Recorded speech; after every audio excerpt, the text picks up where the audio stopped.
Hi, marketers. This is Dots, and welcome to the Marketing Leadership Podcast. With me here is Katie King, CEO at AI in Business, and one of the top 10 AI influencers of 2023. We will discuss using artificial intelligence in marketing for competitive advantage. I know you guys are ready, so let's do this. Katie, welcome to the podcast. How are you doing?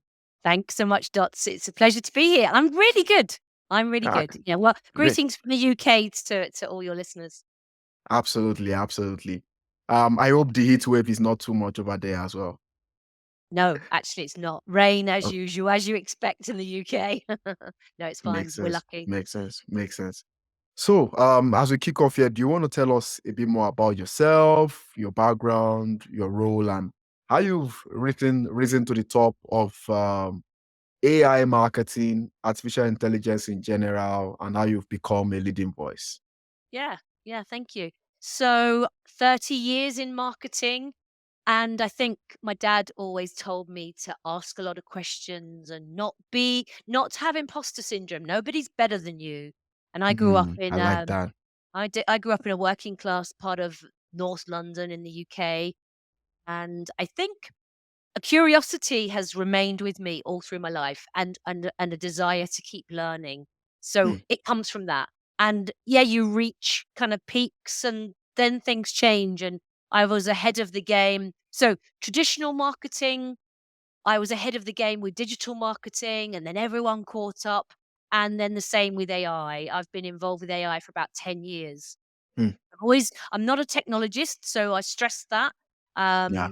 If any of your listeners, your aspiring marketers are feeling like they've got to be technologists, you haven't got to go away and learn to code. If you can, amazing. You don't need to. So I'm an expert in how you apply AI to Hmm, marketing and to business wider than that. And I think the big breakthrough for me came with the intellectual property of the 2 books.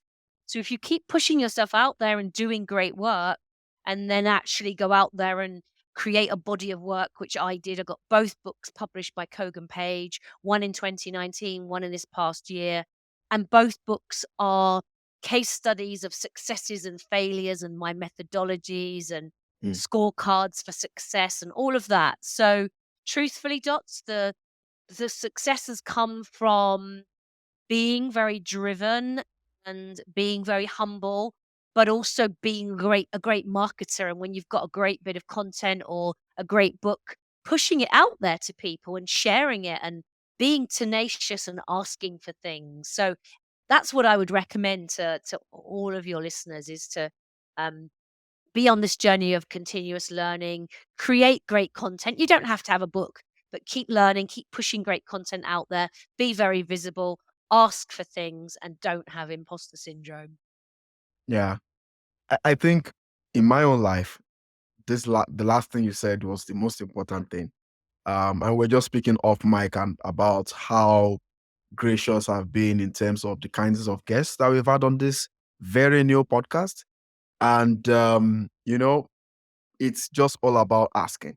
Yeah. I got some no's, but I got them very respectfully, and that was Yes. really appreciated. And I got a lot of yeses, from those who I would dream of, when I was in the early days of marketing.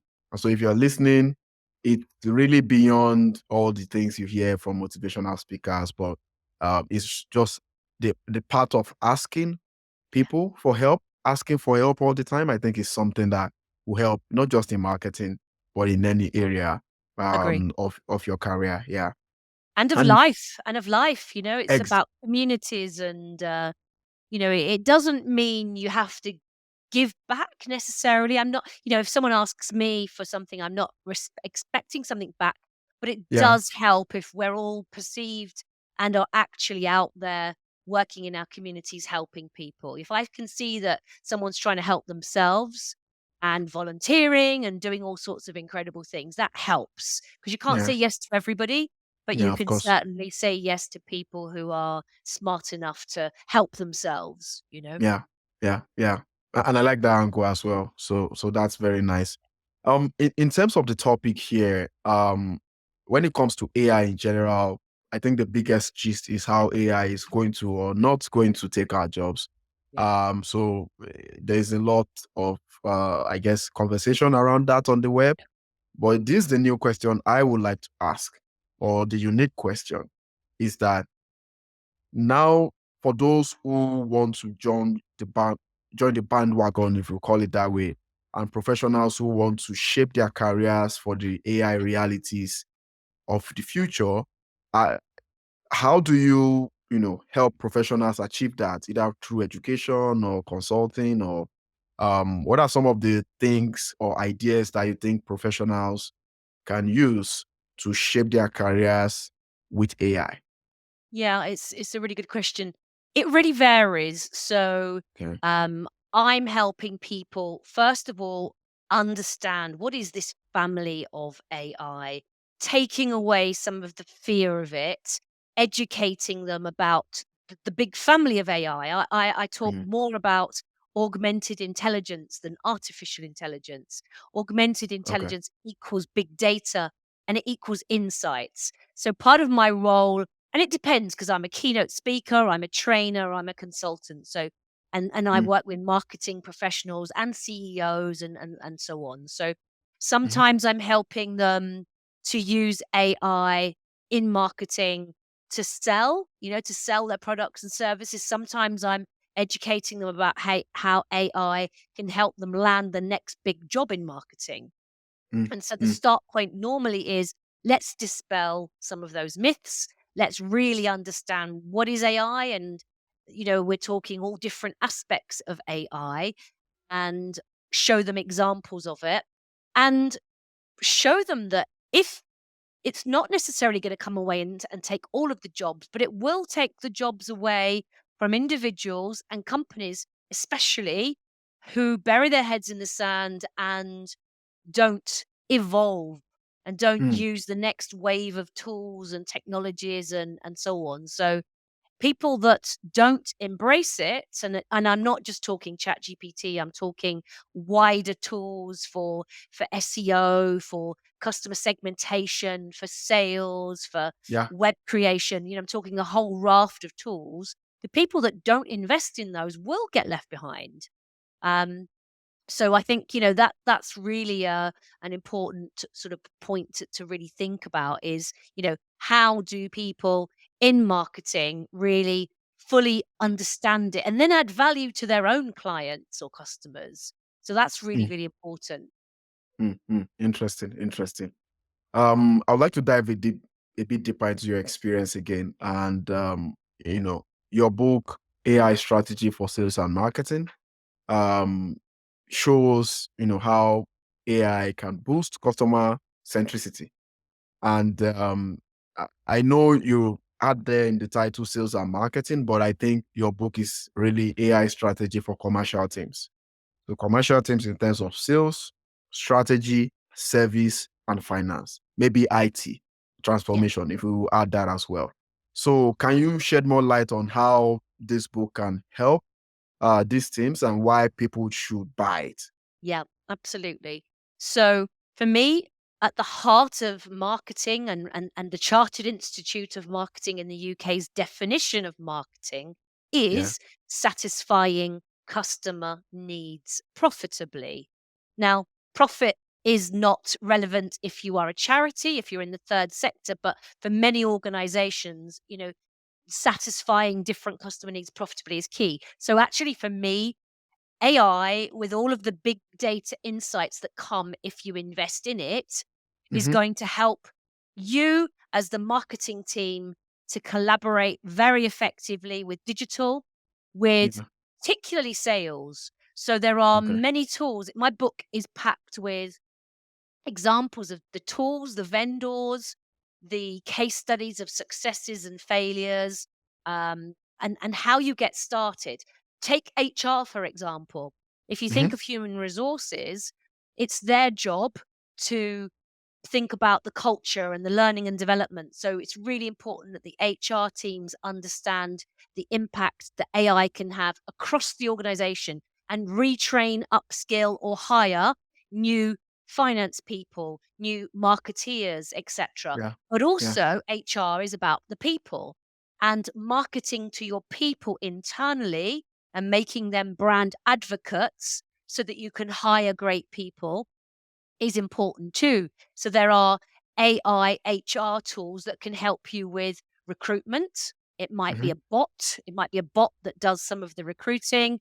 It might be a tool that helps you sift the CVs and, in a very unbiased way, identify who you're going to work with. But at the core of it, really, is understanding where are your actual customers today, and how do they buy from you? How do they find you? What is it that you do for them? What are their habits? And then when you understand the makeup of your existing customers and how they segment down, then you can identify not copycat ones, but you can find types of customers or clients like them. And so AI in marketing is all about really no longer having our finger in the air and guessing, but Mm. really understanding in a very granular way the detail of our customers or our clients and what makes them tick and where they're active so that we can go out there and do more of that. Mm. I love the way you broke it down. I love the operational side of things, in terms of identifying um, customer types. There are real customers and there are, advocacy customers, Yeah. whether internally or externally. I also like what you just mentioned, which reminds me of my PPC experience in terms of similar audiences, Hmm. Yeah. and having AI to be able to use that. Maybe you take a qualitative data and then you turn it into a quantitative data at scale, Yes. using AI and then using that to scale your marketing or whatnot. And all these technologies have started to use this. They are also using something very similar to what I'm about to ask, and that is um, data across marketing channels, across online and offline ecosystems. Hmm. Um, have you had any experience from a strategic perspective on how marketers can use AI to create a great experience, whether I'm online or offline or anywhere in between? Yeah, definitely, definitely. And that point you made as well there about at scale, the perception is that this is the big scary robot coming and taking the jobs, and the Yeah. reality is that there's a paradox here, and I've got a whole chapter Okay. in my book about the paradox of personalization. I love So paradoxes. if your clients or customers give you consent to use their data, Mm. then offline and online, so in the store, through the marketing that they do to you, and a great example is TGI Fridays Mhm. and the banks, many retailers, many people in hospitality, many banks, financial services. In the past, Mm. they treated people as one big homogenous mass or Mm. very simple categorizations. Now Okay. they're asking people like me, ordinary customers, consumers, B2B and B2C, give me your consent to use your data, and I will give Mm. you great experience through my website, through the way I market to you, through different social channels, and when you come into my restaurant. So in the past, they might have said, uh, female, 40 to 55. Now they can say, Katie Dots comes into our restaurant. She orders vegan food. He orders ribs. Um, it's her birthday here. And so they can really understand in a granular way. And to your point, online, offline, they can do great marketing to me. They can make it very personalized. They can find people of my not just my demographic of age, but my Mm. color, my ethnicity, my food preferences, my preferences from a geographic perspective. So the AI joins all those online, offline dots up. Mm. But keep adding with consent. We've got Yeah. what to be thinking of people's personal data here, but it Mhm. means that we can do really segmented, smart marketing, smart education, smart healthcare. It's all a massive movement to giving people what they need and packaging up the way we market and sell to them in a very granular way. Interesting. I believe this came out from the UK. Very popular social media post comparing Prince Charles with I can't remember the first name, Osborne. Oh, yeah. Um, Yep. yeah, the same age. They've got they have almost the same, nearly the same demography, but obviously, by people just looking at them, they are two different people. And I think what you're trying to say here is that AI is able to look at the nuances of what I call the job to be done. If you've been listening to the Exactly. podcast, you know that I've mentioned this a million times.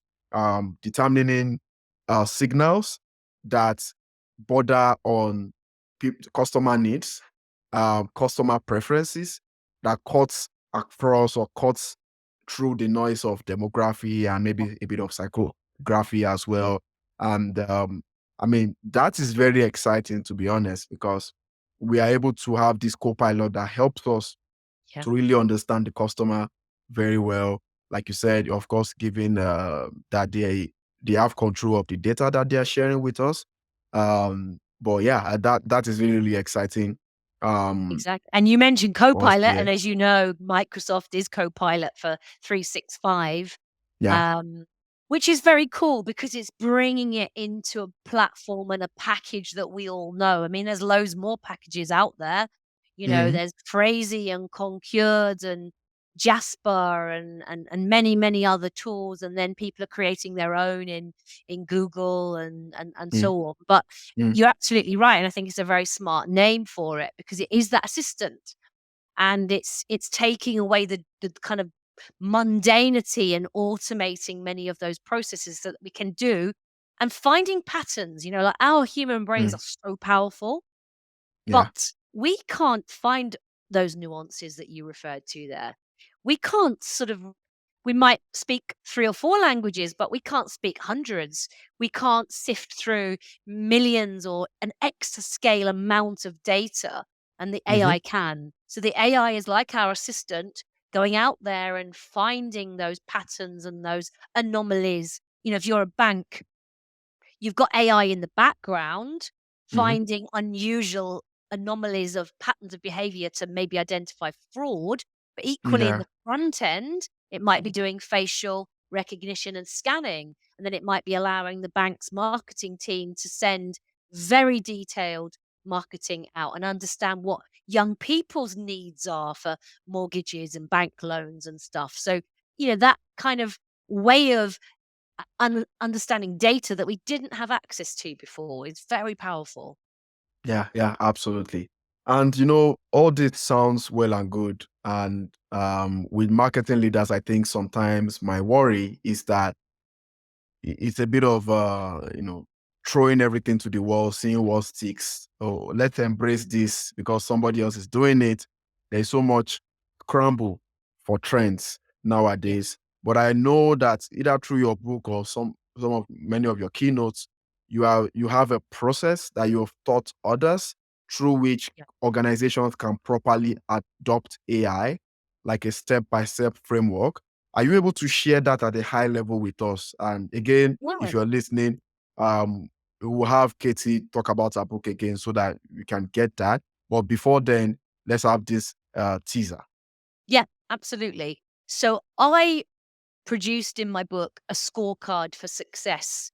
Okay. And I'd love you to share it, a link to it with your listeners when you're ready. But Mhm. if you think it's worth it, but people are gamifying it. And so the essence of it really is that the books contain loads of case studies and ideas about vendors and so on, but how do you get Mhm. started?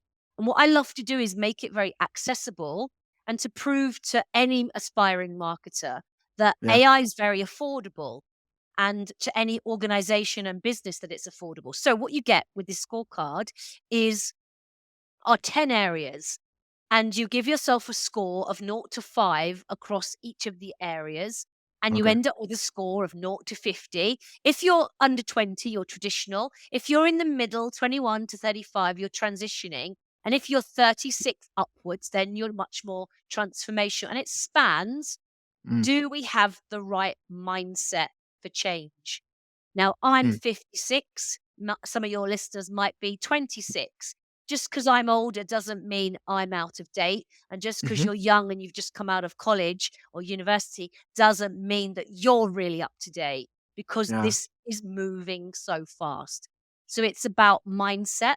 So, mindset, C-suite support, and what I mean by that is the buy-in from the management team, chief marketing officer, chief technology officer, CEO. Do we have the buy-in from the board or the management team? Mm, Number mm, 3, are we gonna do a business case? Rather than just jumping in tactically with all these thousands of tools and wasting all your time and money, we need to do a business case, and so on. And there's another 6 or more of those, but that's just the flavor of them. And one of them is ethics, mm, and it's so important to think about compliance and ethics and trust and stuff. And I'm involved with the all party parliamentary group and so on. So that's just the flavor dots of my scorecard. And it's fun. People go away and gamify it with a QR code and stuff. So it's a really good way of thinking, how do we get started now with mm, AI without mm, tens of thousands of pounds, without, mm, some of it's free, some of it's £50 a month. So, mm, it's mm, very mm. accessible. Yeah, I we will definitely share that scorecard in the show notes. I'll also share that on my LinkedIn channel. If you are listening, please follow me dots Oyebolu on LinkedIn. I will share the scorecard that Katie is talking about. But yeah, and we will still be treating the ethical side later in this episode. So thanks for bringing that up. Um, yeah, so as we move on here, I still have a lot of things to explore with you. It's been an amazing time so far. Um, but when it comes to scenarios where AI, helps marketing, are there some of those from your experience that you could share with us in terms of, capabilities? I will not lie, you shared some things in terms of like similar audiences and finding markets or segments out there based on the segments that you have. So that's one scenario. Yeah. But I know you have a couple of other, use cases. If we use, I think that would be the right word for marketing AI. And, we will really like you to share a few of them with us here. Yeah, definitely, definitely. Loads. It's knowing where to start, really, isn't it? There are Hmm. so many out there. I mean, of course, it would be wrong of me not to mention ChatGPT, but ChatGPT and other tools, Jasper as well, are being used really, really effectively by marketing teams to, to create incredible content. Uh, the key here, though, is to brief it properly. Yeah. To give it a really detailed brief. So when you understand your strategy, yeah, the AI is not going to give you the strategy. The AI is not going to deliver. What the AI can do is help you understand the research and give you really, really good insights. So I think, for some people, it's about the front end of marketing. So there Mm, are incredible hotel chains all around the world, some very small, some major kind of organizations, and mm, they are using it across the board in their marketing and their front end CX. Someone walks into to a hotel reception area, and they might have a concierge robot helping with inquiries. They may have bots taking the luggage up to the room. They'll have AI in the room helping with personalized temperatures and so on. mm, They will have reception that might be walking up to a bot. It might be iris recognition, or it might be some other kind of code that gets put in. And the bot really understands in detail your history with that hotel, and can speak multiple languages and can really give you, might even recognize your expressions and understand, what it is that you're trying to do and understand. So there's a whole kind of range of CX inquiries and being able to, let's say you are in a call center and you are a telecoms company, or you are any kind of organization that has a lot of inquiries coming in. Yeah. Being able to deal with those really, really efficiently is a big part of customer experience and a big part of how you manage your organization. So being able to escalate something very complex up to a human being is important. But a lot of the time, the AI can help with maybe 85% of those inquiries. And Mm, then one mm. final example might be, um, it could be uh, car organizations. It might be that the AI can help them really understand the detail of the customer reviews that they're getting. Mm. And again, if you are um, let's say, a hotel chain, you've got the AI sifting through all the social media content and surfacing for you some really valuable insights. And the Wow. Dorchester collection have done that, and they've been able to change their menus because the AI has been able to find from the reviews that people were unhappy with the menus that were being offered. And they completely changed their products, if you like, which was their breakfast menus because of the feedback. And they were able to upscale because the AI gave them feedback that actually they could really improve what they do with the wedding banqueting activity. So AI insights across that world of data out there can help with reputation management and actually help with product development and help with customer experience. So they're just Wow. a few of the examples. There's loads in both my books, but they're just a few of the examples that I would mention to you. And they are very creative examples, like extremely creative, extremely practical examples. And just to add to all of it, because I like this moment, I don't want to miss out on the 50 seconds of fame, is if you run PPC, you will also be aware of how AI advises marketers on how to optimize campaigns. Yep, Of course, it's not foolproof as of today, but it goes really well. And it actually it means to give PPC managers work to do on a daily basis, because you get to your desk. What do I want to do for today? You go into the recommendations or whatever it is in another channel, and you just work on whatever they tell you to work on, just to optimize the campaign, exactly. um It's and make taking it that better. guesswork away, Dots, isn't it? You're absolutely right. It's taking that guesswork away and saying to people, go and focus on this. And that's a very tactical but very real, important example. That same principle applies with the go to market strategy that the Yeah. salespeople work on. The AI is saying, don't waste your time on all of these other leads. Go and spend your time on potential customers that are likely to convert. So Mm, again, mm. it's finding the right kind of data to go and focus your attention on, and then give them a very personalized journey across your website, your social platforms.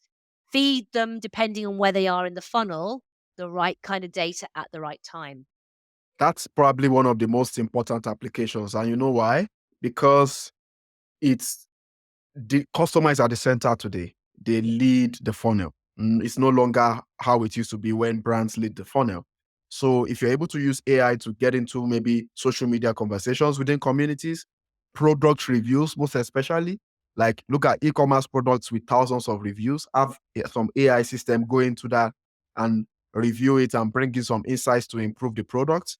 That is a game changer. That alone, by just utilizing that, you don't have to do too much marketing or run paid ads, because your product is getting better and better every day based on Exactly. the feedback you're collecting from your customers. So um, that is really, a very useful thing. Another thing I would like you to maybe expand a bit more on is business messaging.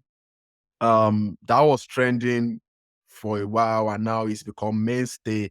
And I was wondering what you think in terms of, when it started, say 10 years ago to where it is now. Do you think customers are now more comfortable with robots or no?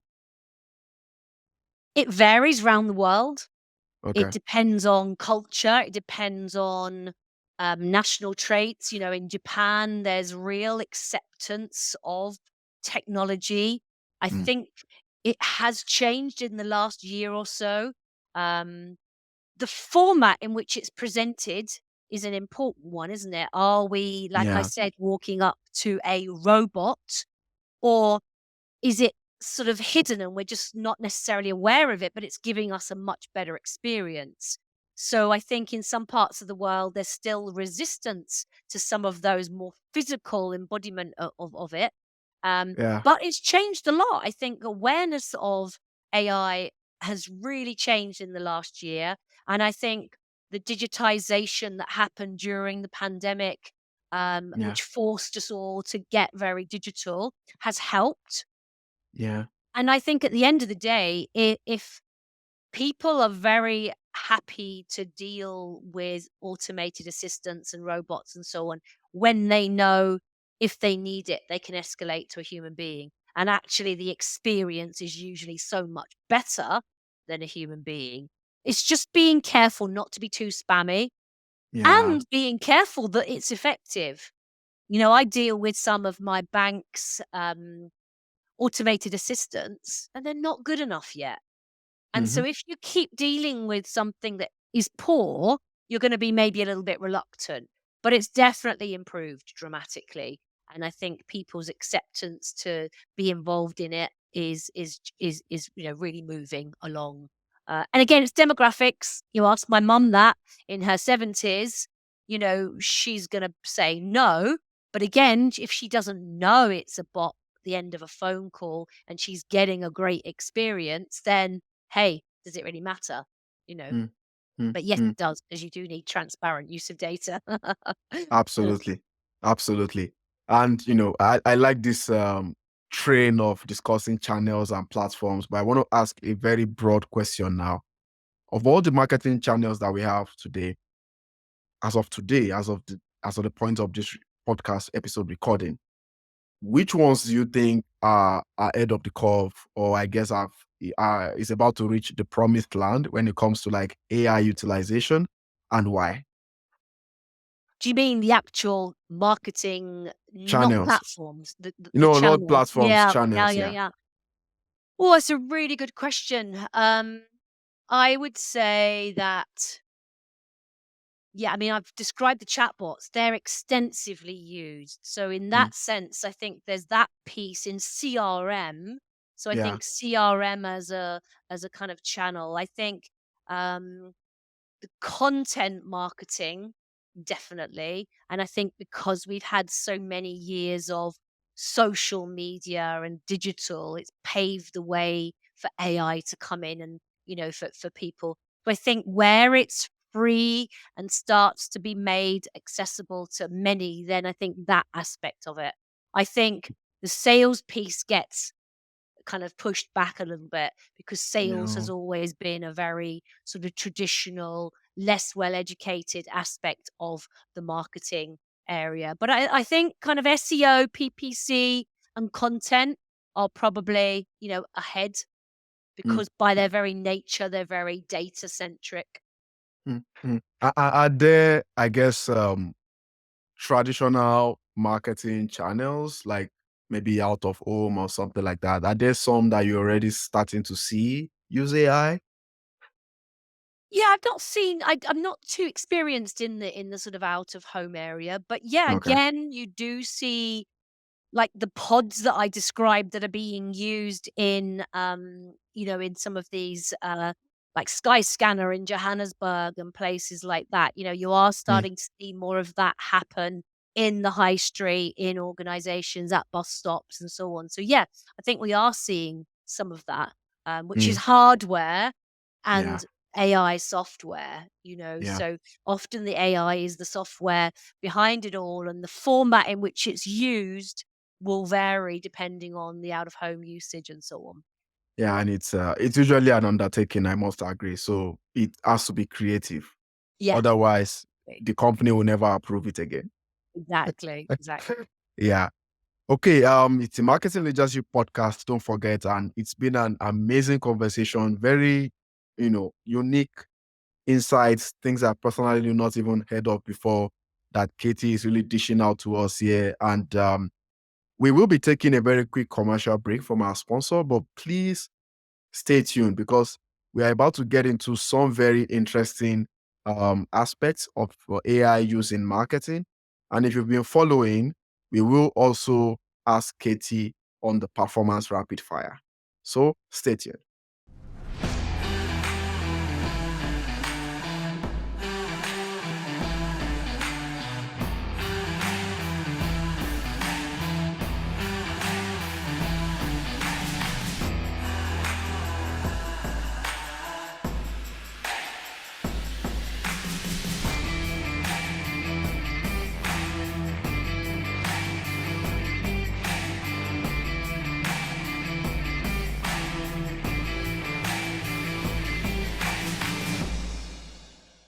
Hi, marketers. Welcome back to the Marketing Leadership Podcast. I'm here with Katie King, and we are about to continue our conversation with artificial intelligence in marketing.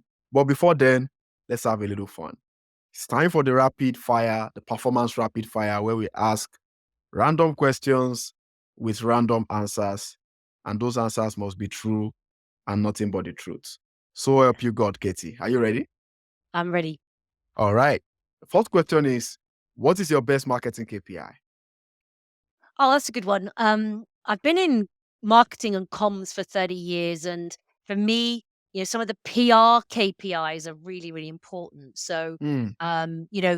I'm interested in ultimately reputation and customer sentiment rather. So, if I can use tools that are going to help me, it might be Brand Watch that now has AI built into it.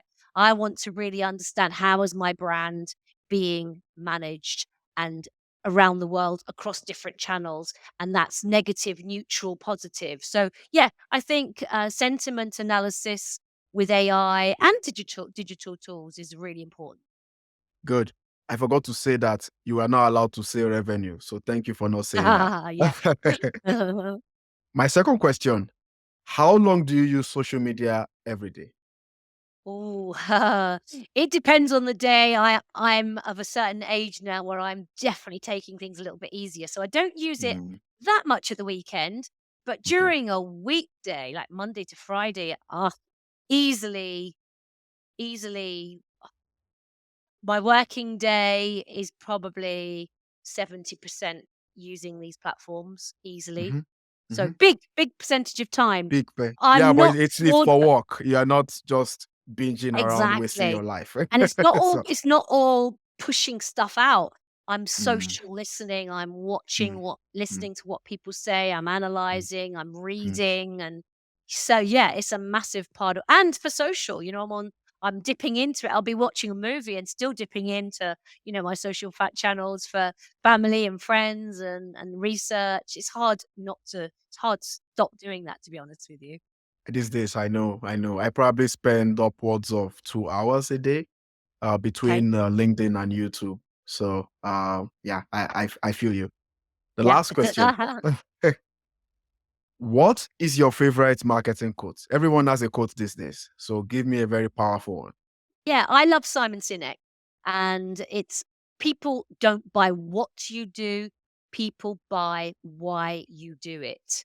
And for me, that's about purpose. So Mm, I love, if you, I'm sure your listeners will be familiar with the why. Not what we do, not how we do. Why do we do what we do? And I yeah. run a school, a pro bono leaders of tomorrow in tech school program. So I go to young people in 16, 17-year-olds. I did it in the townships of South Africa this year. I'm doing it in Chicago. I've done it with disadvantaged kids in UK schools. And so, it's about why are we here? And I think AI Mm, is going to help us do that. I think mm, AI should democratize a brilliant education for everybody. It should level the playing fields. Again, it's a bit of a utopia, but if AI is mhm. doing some of the grunt work, we should be freed up to do Yeah, incredible things. And yeah. companies are really grappling and grasping this now. And they are part of advocacy, part of culture, part of attracting the right staff. They're freeing up some of their people to get involved in the kinds of things that I'm talking about. So I love that, and I want to see more purpose-driven marketing happening in every walk of life. Mm, mm. That is great. And I will tell you why. Because back to the episode now. My next question actually rides on this your current response.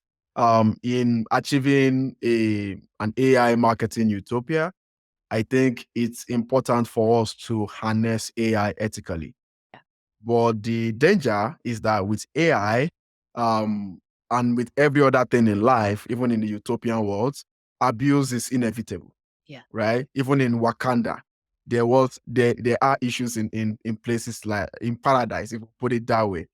With AI, like we could go on and on with what some of those issues are. But my question really is, how can company or corporate commercial teams harness AI ethically and still get competitive growth at the same time? Yeah. Yeah. It's a massive focus of my work. I'm speaking around the world and training around the world and teaching people how to do this.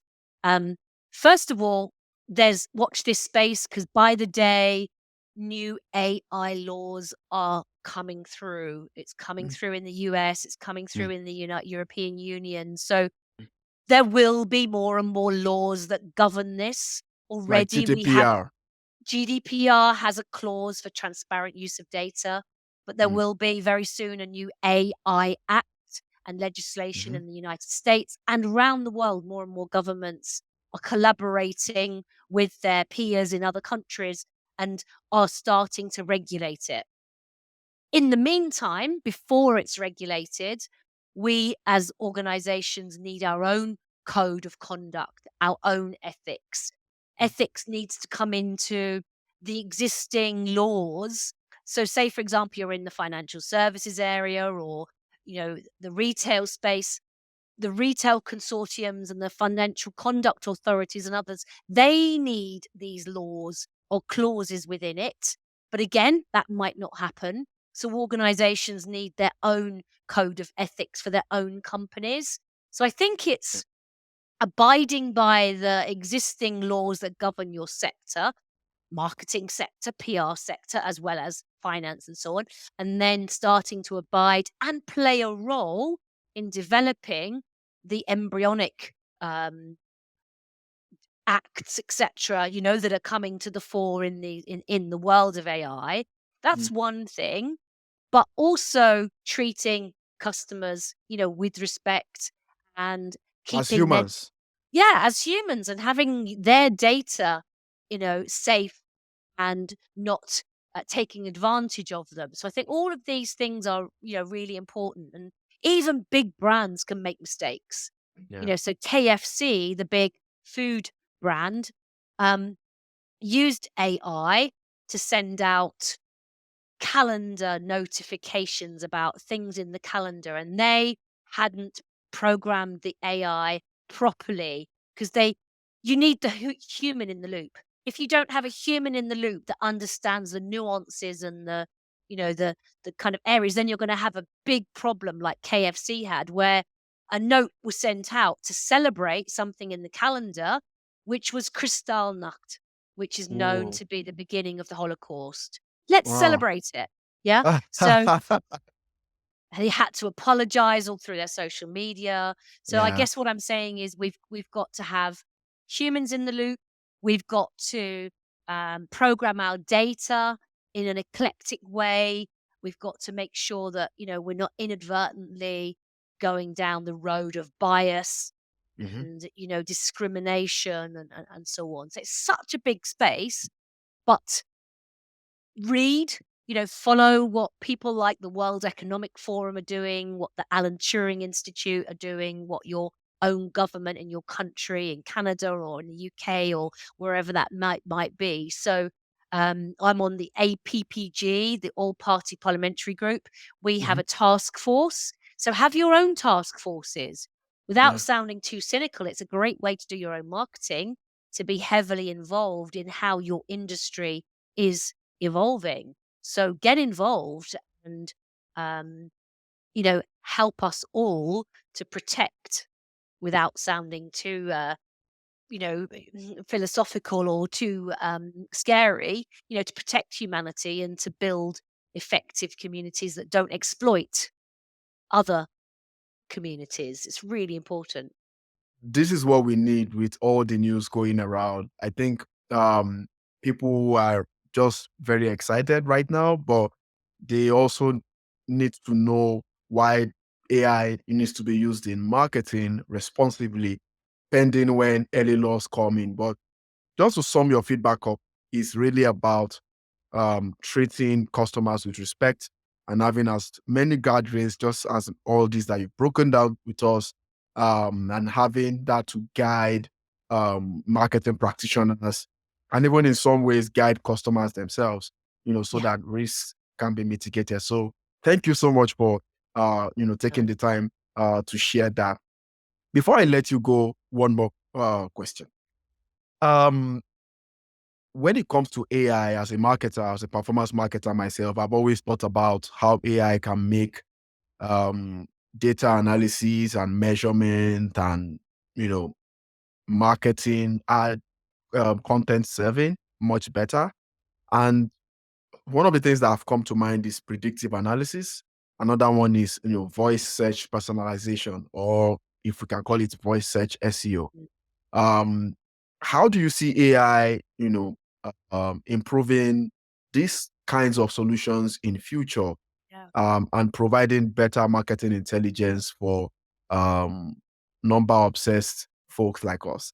Yeah, I think it's gonna explode in that space, and I'm really keen to see that happen as well, because Mm, if we think of AI taking away the drudgery and some of what I call the dirty, dull, and dangerous aspects of what we do, then the ambient, we're actually using voice search is really powerful because we're hands free, and mhm, we can do so many other things while that's happening. So I'm a big fan of seeing more and more of that AI based voice search happen.